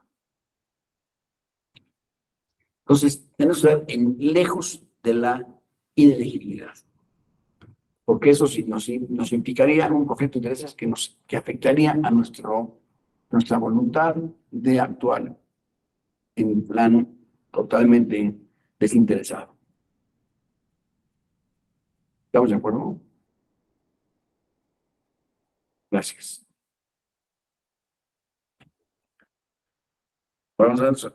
Aquí ahora hablamos de los requisitos de elegibilidad, ya no los impedimentos, sino los requisitos que tengo que tener. Primero que nada, está inscrito en el Registro Federal de Electores, en el Registro Federal de Electores, y contar con la credencial de correspondencia. Eso es lo menos, digo, lo mínimo. Si voy a ser diputado, tengo que estar inscrito en el padrón y contar con mi credencial para votar con fotografías, que es como se llama en realidad. No ser magistrado electoral, ni secretario del Tribunal Electoral. Punto. No ser secretario ejecutivo o director ejecutivo del instituto, o sea, del INDI. Ser consejero presidente y consejero electoral del INDI, por supuesto, porque estaría otra vez en conflicto de intereses. ¿Me explico? Y la ley pretende, en todo caso, que el consejero no se ubique, o el candidato no se ubique en ningún caso en una posición de conflicto de intereses. Por eso se pone una previsión que no puede ser candidatos tienen esos elementos de incapacidad para ejercer el cargo. Si no es también que lo seas, pero no puedes participar en este proceso, ¿verdad? Eso está bien.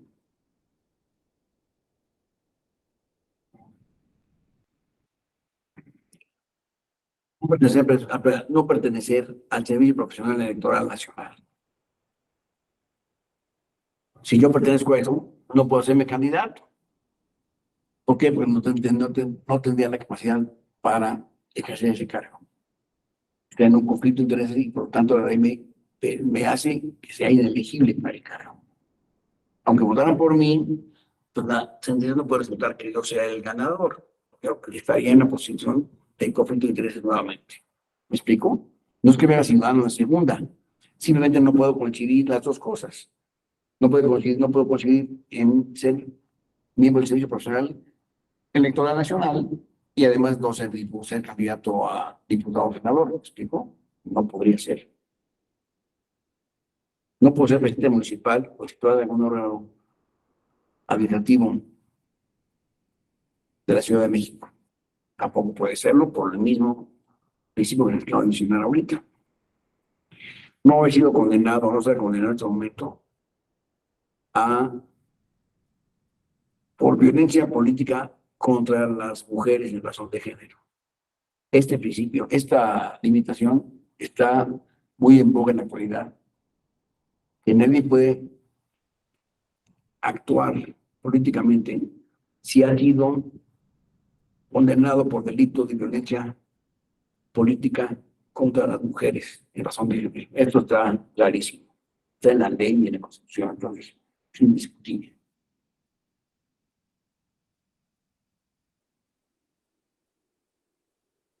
Carlos Alberto, por favor. Sí, gracias. Sobre el impedimento que nos acaba de mencionar hace un momento, ¿tiene alguna vigencia? ¿Cuál? Pues, de forma indeterminada, de ser sancionado por BPG. El haber sido sancionado por BPG, violencia política de género, es una marca que te queda. Ya no lo puedes evitar, ¿no? Ya tú fuiste sentenciado contra eso, fuiste condenado por ese delito, y ahora ¿qué haces? Ya estás, de acuerdo con este artículo, estás fuera de la posibilidad de ser electo en materia electoral.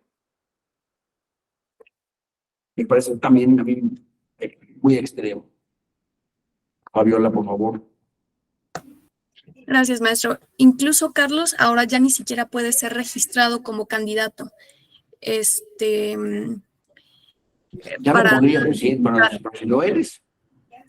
Sí, esta ya es la elegibilidad para después de que fuiste ganador, pero incluso ahora ya no pueden ser ni siquiera registrados los que están condenados por violencia política.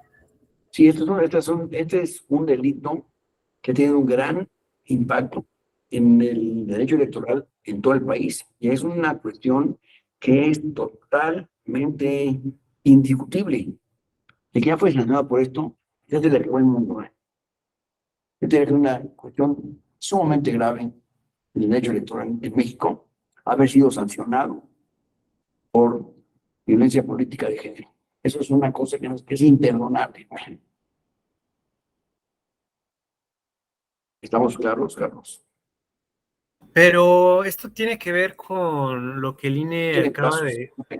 de elaborar su registro nacional de personas sancionadas. O sea, estas Es lo personas que mismo. están ahí ya nunca pueden ser o tienen alguna vigencia. No hay de ningún lado vuestra vigencia, entonces no puede ser. Pero digamos, no. Si ya estás escrito ahí, no, no hay ninguna disposición que vea la preclusión de ese registro. ¿Me explico? Ya que entraste en ese registro, ¿cómo va a ser para salir?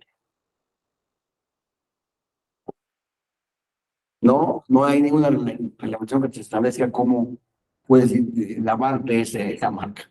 Es espantosa, ¿eh? Pero yo estoy de acuerdo contigo, estás pensando, no puede ser que haya una norma que dure para siempre. Tener que tener una fecha de vigencia, no estoy de acuerdo contigo, pero en la actualidad no hay ninguna fecha como la que estás mencionando. No la hay. Es uno de tantos efectos que podríamos hablar respecto a la legislación electoral en este momento. Pero también eso te hace ver la importancia que tiene el delito en contra de las mujeres en razón de su género. Es indiscutible. Es contundente, vaya. ¿Sí?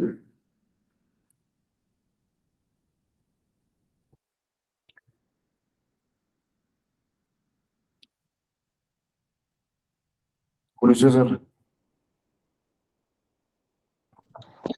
Sí, maestro. La verdad es que aquí me surge una duda porque salió precisamente una jurisprudencia, una 2 de este año, precisamente que lo que busca la autoridad electoral es en el rubro del modo honesto de vivir de las autoridades.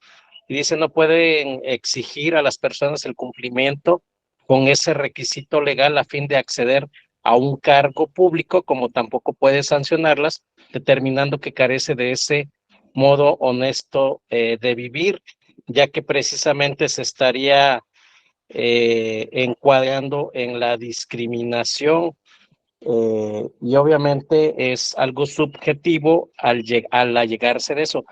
Mi duda es porque obviamente es la Suprema Corte de Justicia y es el órgano pues más alto por cuanto a la justicia. Entonces, ¿cómo pasaría en a quién atendemos entonces? ¿A lo que nos dice la norma o la jurisprudencia que nos está dando pues nuestro órgano más máximo de justicia y que obviamente ya hay interpretación en esta jurisprudencia? ¿Es cuánto? Gracias, Julio. Mira, debo decirte dos cosas. Primero, que en materia electoral, estamos hablando de materia electoral, la máxima autoridad de nuestro país es el Tribunal Electoral del Poder Judicial de la Federación, no la Corte. La Corte está al mismo nivel que el Tribunal Electoral en todas las materias de jurisdicción, salvo materia electoral. Es decir, el Tribunal Electoral no está sujeto a la autoridad de nadie y no tiene ningún órgano por encima de sí mismo. La decisión del Tribunal Electoral son la última versión que se puede ejercer. No hay nadie arriba de la Corte del Tribunal. ¿Me explico? Entonces, en esta materia que estás hablando ahorita, que es un tema muy interesante, del modo honesto de vivir, pues se ha determinado, o determinable, pero en este artículo en concreto, no hay ninguna excepción de la Corte. La jurisprudencia está dictada por el Tribunal Electoral y es aplicable para fraudes electorales sin ninguna discusión. Porque es el último resguardo en materia electoral judicial en México es el Tribunal Electoral del Poder Judicial de la Federación y no la Corte. Eso es así. Y le podemos preguntar quién es, así la ley lo dice. Las normas, las sanciones del Tribunal Electoral son últimas, definitivas e inatacables ante ningún órgano. Eso le da mucho coraje, por ejemplo. No tiene vuelta de hoja, ¿eh? Eso le da mucho coraje, por ejemplo, al presidente de la República. No hay ningún órgano, ni la Corte, ni el mismo presidente de la República pueden impugnar esto. Lo que la Tribunal Electoral diga es la última palabra. No hay nadie arriba del tribunal. Ni la Corte ni nadie. Si bien es cierto que la Corte tiene una función en materia electoral, si yo entiendo con lo que me sabes, lo que siento ahorita, ¿cómo es posible? Pues sí, así es posible. Este es un órgano especializado en materia electoral, última palabra de la materia, y es el que rige la materia para todos los efectos legales que haya en lugar. Punto. No hay ningún otro a su nivel más que la Corte en las cosas que tienen que ver con los demás, que no sea el dictado de resoluciones. Es muy grave, ¿verdad? Es muy fuerte. Esto te habla y nos habla del poder que tiene, la autoridad que tiene el Tribunal Electoral con el Consejo de la Federación. Es el tamaño de la Corte para efectos electorales. ¿Sí? ¿Hay alguna duda, Julio? Me costó un trabajo ahora, a mí también, cuando yo lo elegí. Pero así es, no hay ninguna duda sobre eso. Fabio, no tienes la mano levantada. Gracias, maestro. Me parece que Carlos la alzó primero. Perdón, yo decía que primero no, pues ya eso es. Ok. Si Carlos no tiene alguna objeción, voy a continuar. Gracias.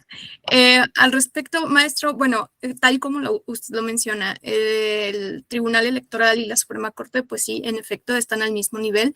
La situación con la jurisprudencia de la Corte en cuanto al modo honesto de vida era porque antes era uno de los requisitos de elegibilidad que en algunos estados estaban puestos en las leyes.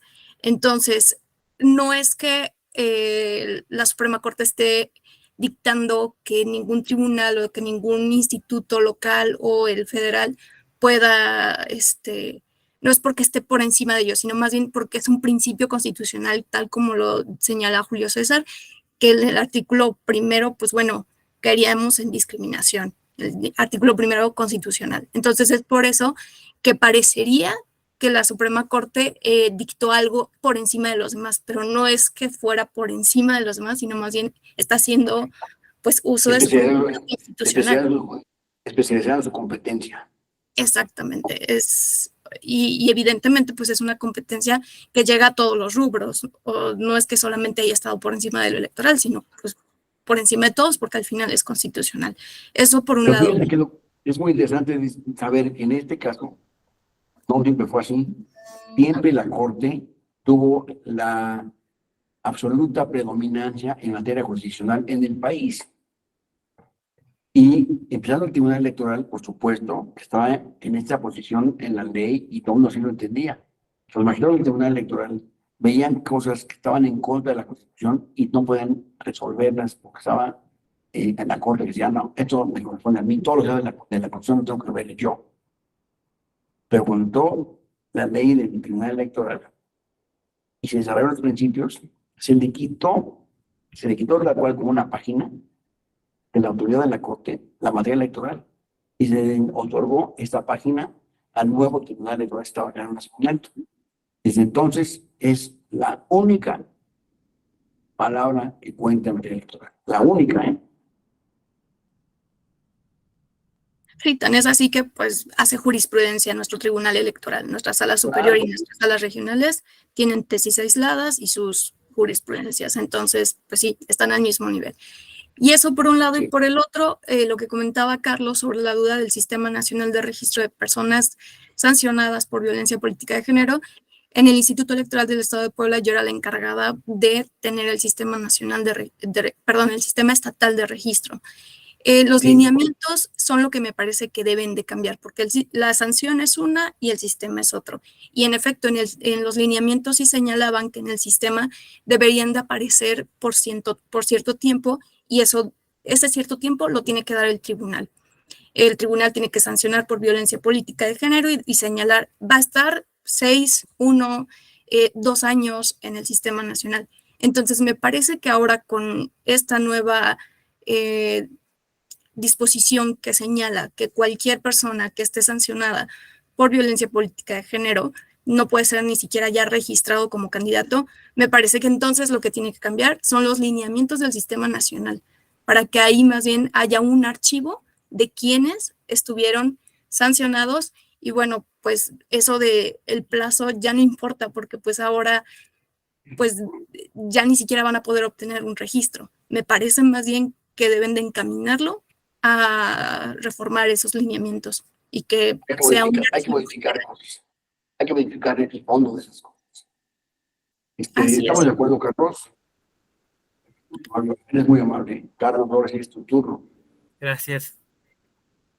Sí, precisamente estoy viendo aquí los lineamientos para la permanencia en su artículo 11, y nos maneja que la persona sancionada permanecerá en el registro hasta por 3 años si la falta fuera considerada como leve, hasta 4 años si fuera considerada como ordinaria y hasta 5 años si fuera calificada como especial.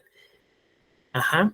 Entonces, ahí mi duda sigue siendo, en este momento, esta vigencia o esta permanencia que manejan los lineamientos, ¿qué efectos tiene para la elegibilidad? Por ejemplo, si fue una sanción leve y ya cumplo 3 años, o sea, al cuarto año ya se puede ser elegible o ya no se puede.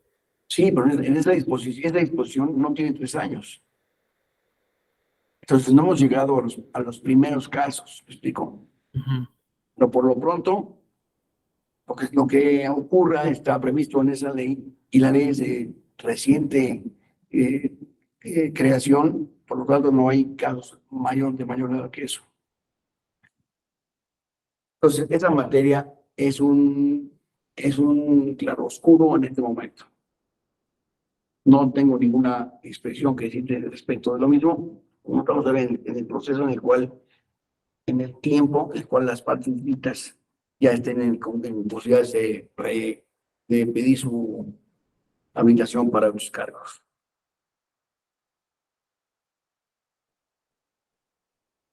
¿Me explico?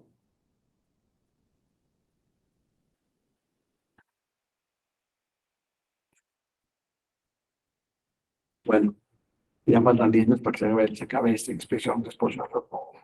Ahí podamos terminar, que lo veo difícil, pero bueno, podemos terminar. Está claro que dicen los requisitos de elegibilidad. Están claros que aquí ya los hemos visto todos. Vamos a seguir viendo qué es lo que más nos dice. Causal genérica, la nulidad de elección de diputados y senadores.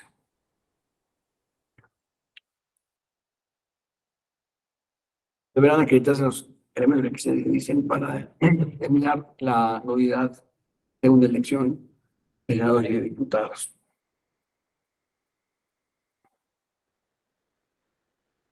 Que se realicen de manera generalizada violaciones sustanciales durante la jornada electoral.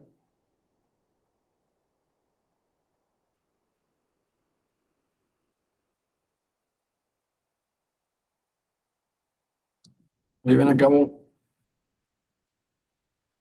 actos tempranamente acreditados como incorrectos y que se consideran determinantes. Acuérdense que la determinancia es una palabra que nos va a aplazar siempre en materia electoral.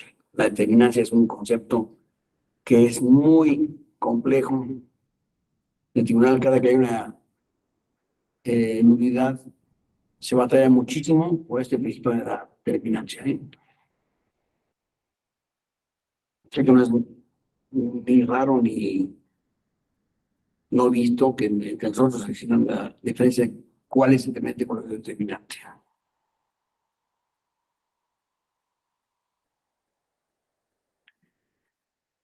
o además de las sustituciones en el caso de inelegibilidad. Por supuesto que el suplente entra en la posición del propietario y de ahí se van ejerciendo los casos siempre cuando no estén en litigio. En un medio impugnativo. Cuando se demuestra la ilegitimidad de un candidato y la autoridad electoral debe proceder de los partidos políticos y de las causas que son razonablemente impugnables por este principio.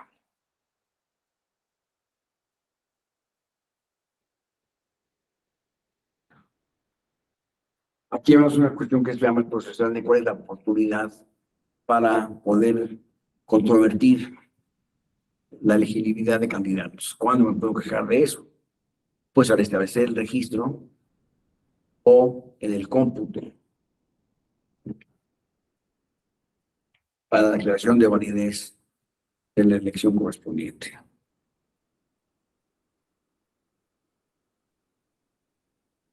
Este principio no implica una doble oportunidad para controvertir las posibilidades de que sea registrado o no un candidato.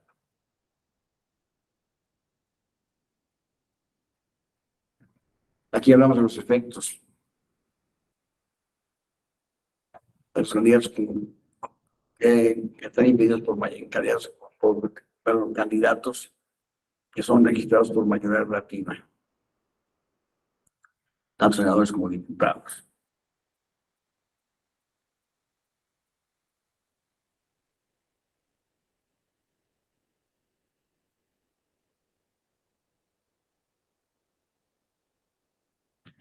Es decir, si hay un sustituto, pues debe entrar en el lugar del titular, en el caso de que el primero sea inelegible, salvo que los sean inelegibles, ¿verdad?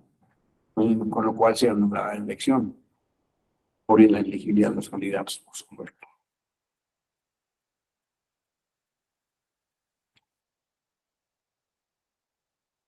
Efectos de la nulidad en caso de diputados senadores de mayoría relativa.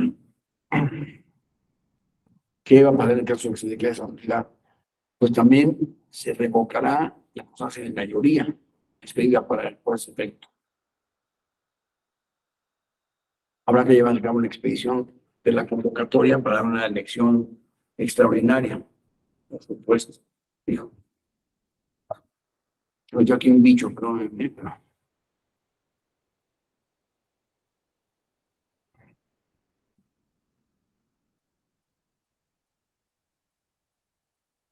curulo del escaño en su caso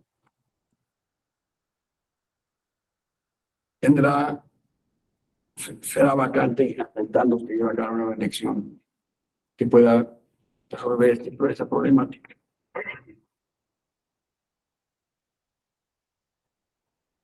En caso de la nulidad de la elección de candidatos de RP.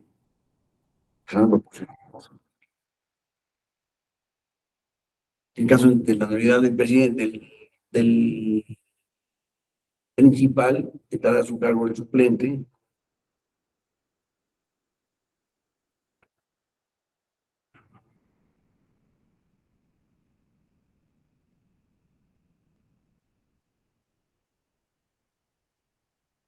caso que el suplente también es inelegible, será el siguiente de la lista del mismo partido, por supuesto.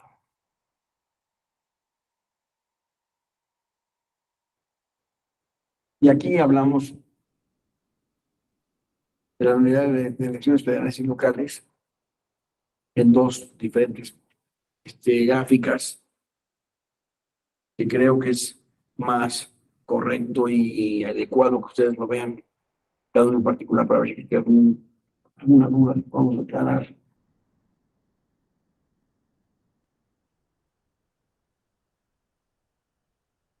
Bueno, con el sitio de unidad, el ciudadano que está involucrado en esta elección queda como sanción, queda impedido para actuar en la siguiente elección extraordinaria. no podrá participar el mismo candidato. Es un agregado nuevo a la cultura electoral, porque antes, originalmente, se podía, pero hoy ya no es factible, porque tenemos un principio de contradicción. Y todo esto, como ustedes saben, ha ido cambiando y creciendo de acuerdo con la experiencia electoral que hemos tenido en México. Cada elección deja una secuela de cosas que hay que reglamentar después y las leyes van variando por esos principios de diferencia.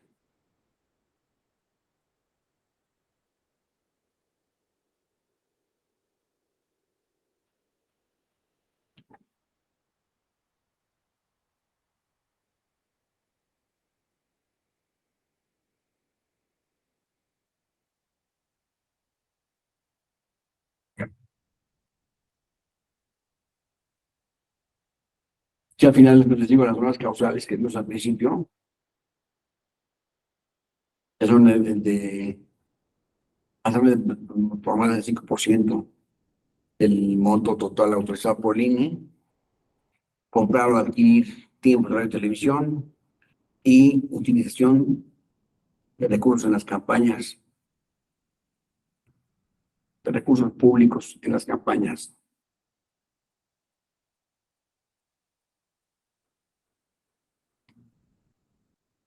Causas de nulidad que tengan que estar específicamente reguladas o tratadas por la ley. Antes no era así en México, ¿eh? Antes existía una vacatio leis en ese sentido, y se podía interpretar judicialmente las elecciones, y entonces se iban sancionando de una manera u de otra, de acuerdo con lo que iba pasando en la vida real, pero esto fue prohibido ya para todas las elecciones futuras, y ya no existen esas nulidades por causas abstractas, como era originalmente concebida en México.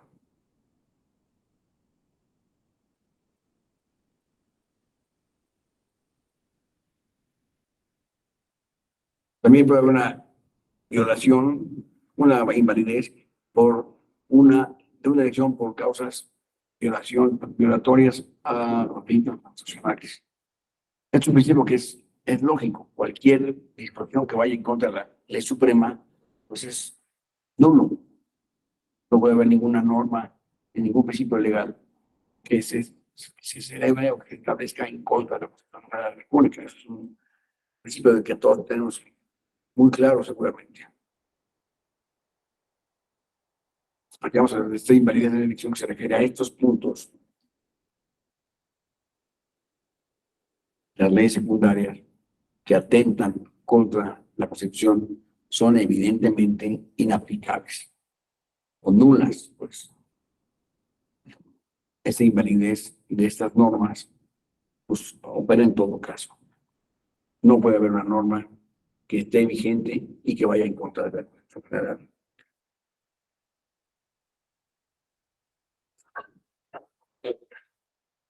Si hay alguna duda sobre esto, les pido que me lo hagan saber.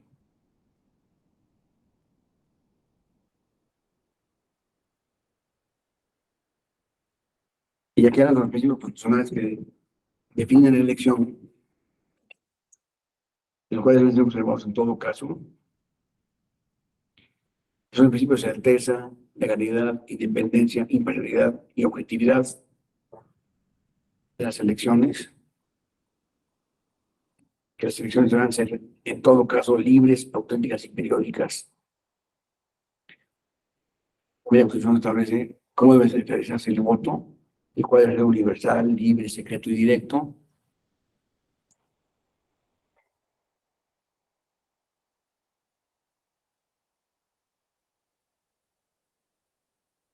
Y eso es lo mismo que la ley establece, que la Constitución establece como principio general del proceso electoral.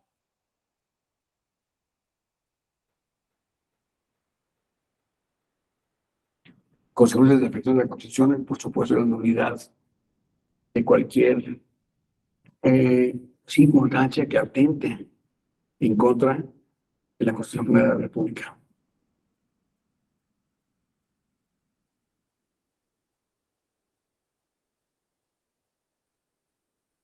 Digamos el grado de afectación que puede significar un caso y el otro. Siempre serán, por supuesto, que no los se da preferencia a la disposición de la Constitución, porque es la general de la República. Y aquí tengo, después de todo esto, que acabo de mencionar, que lamentablemente nos ganó el tiempo y entonces no podemos ver cada una con la presión que yo hubiera querido. Y lo que queda aquí adelante es un caso práctico que se llevó a cabo en el estado de Zacatecas. Se llevó a cabo la novedad de una elección de diputados que, háganse de cuenta que la mandamos a hacer, si fuera el caso, específicamente para explicar este asunto. Y la elección es una elección de diputados del municipio de Jesús María, en Zacatecas. Se logró la elección de diputados porque llevó a cabo todo lo que ustedes imaginen que era inadecuado. Se llevó a cabo esa elección y se registró y se manejó, se documentó mediante grabaciones y mediante imágenes que no dejan lugar a duda. Y entonces, la tribuna electoral por parte del PAN, esa elección la ganó el PRI y le impugnó el PAN, y el PAN obtuvo la declaración de nulidad de la elección de todos los diputados por las causas que manejan en este asunto, que están en este documento, pero pues ya se nos acabó el tiempo. Entonces, ¿qué procede que hagamos? Pues nada, ¿verdad? Le voy a pedir a mi amigo Darío Mora que le haga que tenga a bien impartir la siguiente semana sobre esos temas, que haga una referencia a estos puntos de la elección de diputado de Jesús María Zacatecas, que ustedes tengan noción de lo que sucedió en este caso concreto y lo pueden determinar, comparar con lo que hemos mencionado hasta el día de hoy, para que vean que realmente las cosas se puedan dar debidamente en el sistema jurídico. Y pues ya siendo las 9:04, me pasé de la hora. Les pido disculpas por ello.